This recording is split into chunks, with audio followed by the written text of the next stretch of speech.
دور حاضر میں جس قدر دشمن اسلام کے منافقین ہیں اتنے کفار نہیں۔ آج اسلام کی روشن تعلیمات پر جہالت کے پردوں سے ڈھانپنے کی ناپاک کوشش کی جا رہی ہے۔ بہنوں بیٹیوں کے پردے کے حوالے سے ہی بات کو لے لیجئے، ساری حقیقت سمجھ میں آ جاتی ہے۔ عورت کا مطلب ہی چھپائے جانے والی شے ہے، اور جب کہا جائے کہ عورت پردے میں چھپ جائے تو منافقین جو کفار سے بھی بدتر ہیں وہ کہتے ہیں کہ پردہ تو دل کا ہوتا ہے، آنکھوں میں شرم و حیا ہونی چاہیے، کزن سے کیسا پردہ، وہ تو بھائیوں کی طرح ہوتے ہیں۔ بس انہی جملوں کے لبادے میں غیرت کے جنازے صبح و شام نکلتے جا رہے ہیں۔ بہن بیٹی آج مغربی طرز عمل اپنا کر ہر غیر کے پہلو میں جا بیٹھی ہے۔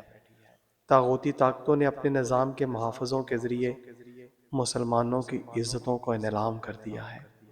اسکول و کالج کی تعلیم نے ہماری عزتوں کو ڈگریاں تھما کر ہر جگہ پہنچا دیا ہے۔ اسلام کی دھجیاں اڑائی جا رہی ہیں۔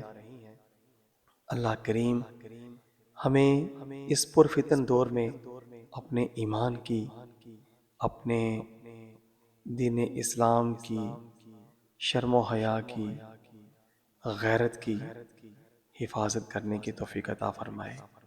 آمین یا رب العالمین۔